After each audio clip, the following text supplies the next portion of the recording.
بسم اللہ الرحمن الرحیم۔ قصہ نمبر 5، جس کا عنوان ہے بہادر بہن اور بھائی، یعنی حضرت زرار بن عذرو رضی اللہ تعالیٰ عنہ اور حضرت خولہ بنت عذرو رضی اللہ تعالیٰ عنہ۔ مسلمانوں کے لشکر نے 13 ہجری میں دمشق پر حملہ کیا، اس کو اپنے محاصرے میں لے لیا۔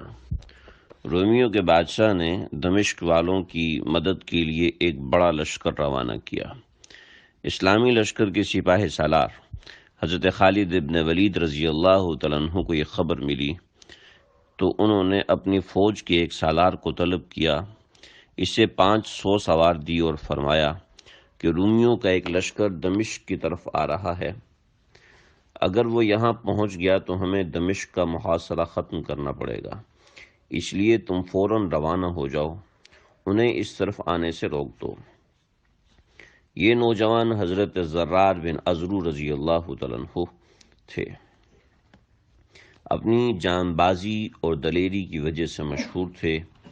حکم سنتے ہی یہ اپنے 500 سواروں کو لے کر آندھی اور طوفان کی طرح روانہ ہوئے۔ دمشق کے قریب پہنچے تو معلوم ہوا کہ اس کی تعداد 10,000 سے کسی طرح بھی کم نہیں ہے، جبکہ حضرت زرار یہ صرف 500 تھے، گویا دشمن 20 گنا بڑا تھا۔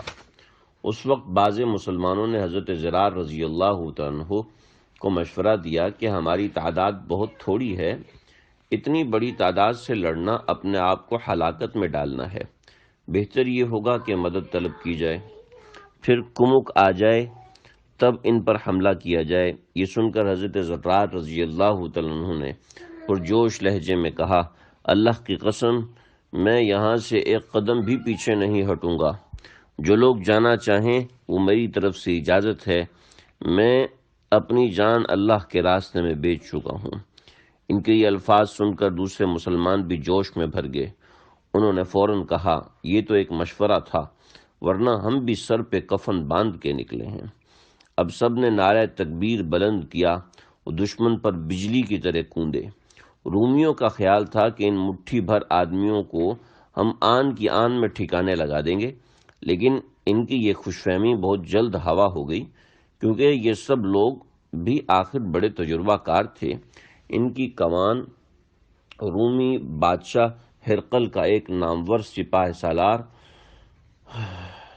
وردان کر رہا تھا، اس لیے جب ان 500 جان بازوں نے لڑائی شروع کی تو انہیں اپنے تجربے کی بنیاد پر معلوم ہوا کہ اگرچہ ان کی تعداد بہت کم ہے، لیکن انہیں شکست دینا خالہ جی کا گھر نہیں ہے۔ حضرت زرار رضی اللہ تعالیٰ عنہ نے اس موقع پر اس قدر شجاعت کے جوہر دکھائے کہ ان کے ساتھی بھی جوش میں بھر گئے۔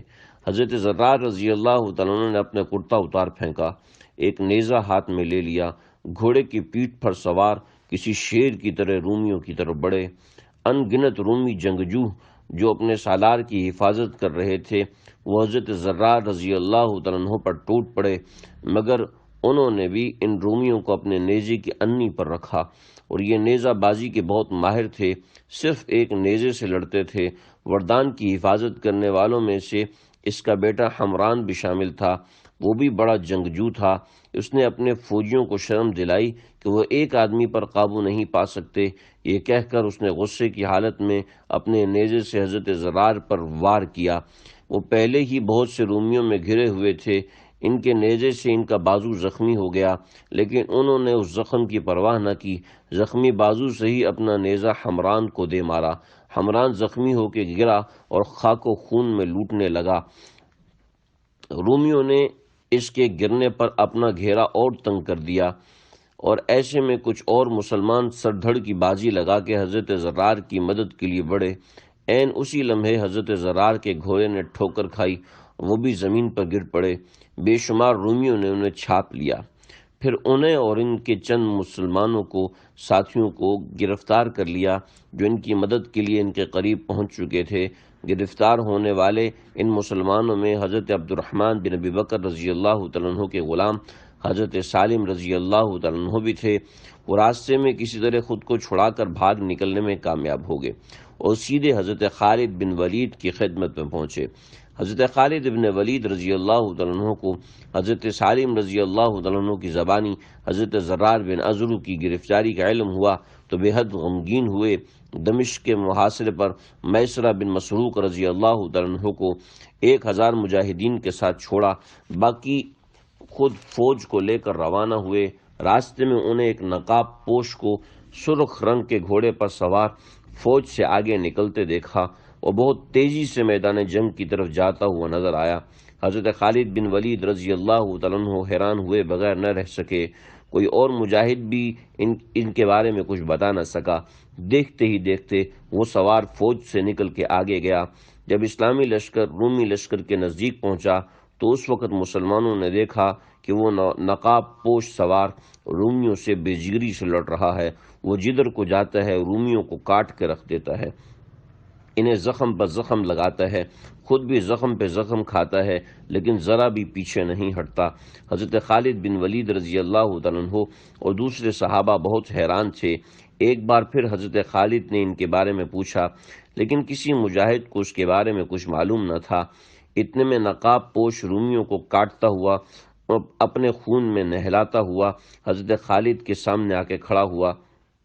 حضرت خالد اپنے گھوڑے کو ایڑ لگا کر ان کے پاس پہنچے اور پکارے، اے جان باز، تو نے جاں بازی کا حق ادا کر دیا، تو اللہ کے سامنے سرخرو ہو جائے گا۔ تجھ جیسے سرفروشوں کو نقاب پوشی کی کیا ضرورت ہے؟ اپنے چہرے سے نقاب ہٹا دے، میں دیکھوں تو صحیح کہ تو کون ہے۔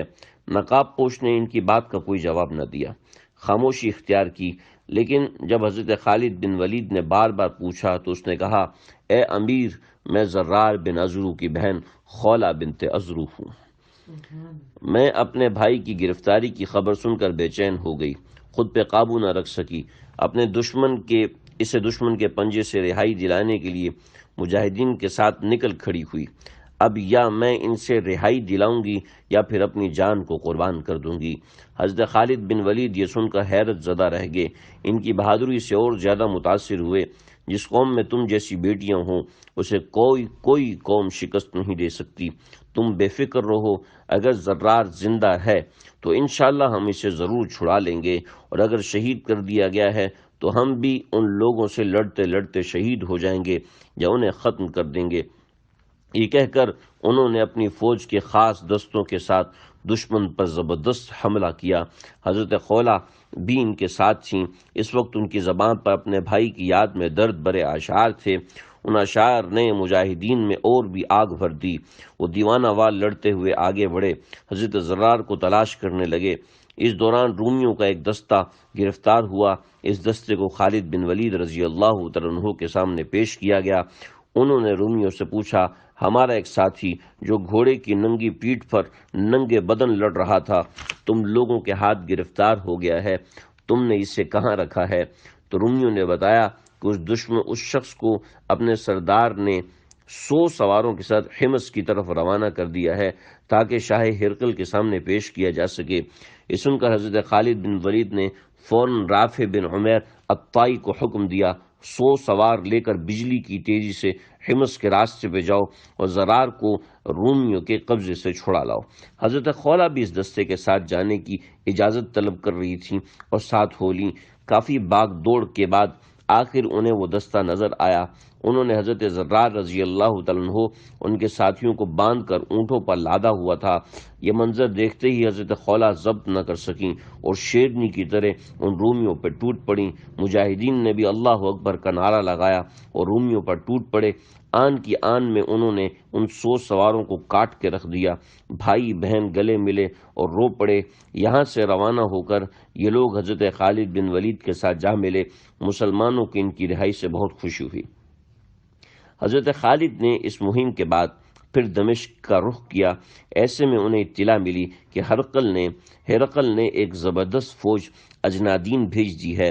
حضرت ابو عبیدہ بن جراح رضی اللہ تعالیٰ عنہ کے مشورے سے حضرت خالد بن ولید نے دمشق سے عارضی طور پر فوج ہٹا کر اجنادین کا رخ کیا۔ مسلمان دمشق سے روانہ ہوئے۔ ایسے میں دو رومی سرداروں نے اپنی فوج کے ساتھ مسلمانوں کے لشکر کے پیچھے سے حملہ کیا۔ اس حصے میں عورتیں تھیں۔ حملہ اچانک تھا۔ مسلمانوں کے سنبھلنے سے پہلے رومیوں کا یہ لشکر کچھ مسلمان عورتوں کو پکڑ کے لے گیا۔ ان عورتوں میں حضرت زرار بن عزرو کی بہن حضرت خولہ بھی تھیں۔ جب رومیوں نے ایک جگہ آرام کے لیے پڑاؤ ڈالا تو خولہ نے دوسری قید خواتین سے کہا، بہنوں، ہم عرب کی بہادروں کی بیٹیاں ہیں، نبی کریم صلی اللہ علیہ وسلم کی نام لیوا ہیں، ہمیں ان مشرکوں کی اطاعت قبول کرنے کی بجائے جان پہ کھیل جانا چاہیے۔ جواب میں انہوں نے کہا، بات تو بالکل ٹھیک ہے، لیکن ہتھیاروں کے بغیر ہم رومیوں کا مقابلہ کیسے کر سکتی ہیں؟ حضرت خولہ نے فوراً کہا، اصل بہادری یہی ہے کہ ہتھیار نہ ہوتے ہوئے بھی اللہ کے دشمنوں کے سامنے ڈٹ جائیں۔ آؤ خیموں کی چوبیں، وہ لمبی لمبی لکڑیاں جن پر خیمے کھڑے کیے جاتے ہیں، اکھاڑ لیں اور اس سے رومیوں کے سر توڑ ڈالیں، رہائی حاصل کر لیں یا شہید ہو جائیں۔ تمام عورتیں اٹھ کھڑی ہوئیں، انہوں نے خیمے کی چوبیں اکھاڑ لیں اور حضرت خولہ بنت عزرو رضی اللہ تعالیٰ عنہ نے انہیں ایک دائرے کی صورت میں کھڑا کر دیا۔ پھر یہ اشعار پڑھتے ہوئے رومیوں کی طرف بڑھیں۔ رومیوں نے جو عورتوں کا دائرہ اپنی طرف بڑھتے دیکھا تو حیران ہوئے اور فوراً اٹھ کھڑے ہوئے۔ انہوں نے چاروں طرف سے عورتوں کو گھیر لیا۔ جو ہی رومی ان کے نزدیک آئے تو انہوں نے چوبوں کو تلواروں کی طرح چلانا شروع کر دیا اور دیکھتے ہی دیکھتے رومیوں کے سر پھاڑ دیے۔ رومی بھوکھلا گئے۔ عورتوں کے ہاتھ اس قدر تیزی سے چل رہے تھے کہ گویا بجلی کوند رہی ہو۔ وہ رومیوں کو اپنے نزدیک پھٹکنے نہیں دے رہی تھیں۔ یہ مقابلہ کافی دیر تک جاری رہا۔ رومیوں کا غصہ لمحہ بلمحہ بڑھتا چلا گیا، کیونکہ چند نہتی عورتیں ان کے لیے ایک مسئلہ بن گئی تھیں۔ اس دوران حضرت خالد بن ولید اور حضرت زرار بن عزرو رضی اللہ تعالیٰ عنہما ایک تیز رفتار دستے کے ساتھ وہاں پہنچ گئے۔ یہ عین اس وقت پہنچے جب رومی پوری طرح چاروں طرف سے عورتوں کو گھیر چکے تھے اور وہ چوبوں سے تابڑ توڑ ان پر حملے کر رہی تھیں۔ اس وقت تک بہت سے رومیوں کو جہنم میں پہنچا چکی تھیں۔ اسلامی لشکر نے وہاں پہنچتے ہی اللہ اکبر کا نعرہ بلند کیا اور رومیوں پر ٹوٹ پڑے۔ رومی بدحواس ہو گئے، سر پر پیر رکھ کے بھاگے۔ حضرت زرار رضی اللہ تعالیٰ عنہ نے اپنے دستے کے ساتھ ان رومیوں کا تعاقب کیا، انہیں مارتے کاٹتے چلے گئے۔ رومی دمشق کی طرف بھاگ رہے تھے۔ ان حضرات نے دمشق کے دروازے تک ان کا تعاقب کیا۔ عورتوں نے اس غیبی مدد پر اللہ کا شکر ادا کیا۔ اس کے بعد اسلامی لشکر اجنادین کی طرف بڑھا۔ وہاں رومی سپاہ سالار 20,000 فوج لے کر کھڑا تھا۔ اس لڑائی میں حضرت زرار نے عجیب بہادری دکھائی۔ اپنا نیزہ لے کر رومیوں پر ٹوٹ پڑے اور آن کی آن میں 30 رومیوں کے سینے چھید ڈالے۔ رومیوں نے ان کے مقابلے پر اپنے کئی بڑے جنگجو یکے بعد دیگرے بھیجے، لیکن ہر ایک کو خاک چاٹنی پڑی۔ حضرت زرار بن عزرو کا تعلق عرب کے مشہور قبیلے بنو اسد بن خزیمہ سے تھا۔ یہ قبیلہ خیبر کے پاس آباد تھا۔ آپ اپنے قبیلے کے ساتھ 9 ہجری میں ایمان لائے۔ آپ صلی اللہ علیہ وسلم کی خدمت میں کچھ دن رہ کر دین سیکھا۔ بہت جری اور دلیل تھے، نیزی کی لڑائی میں ماہر تھے۔ اس طرح ان کی بہن حضرت خولہ بنت عزرو بھی بہادری میں اپنا جواب نہیں رکھتی تھیں۔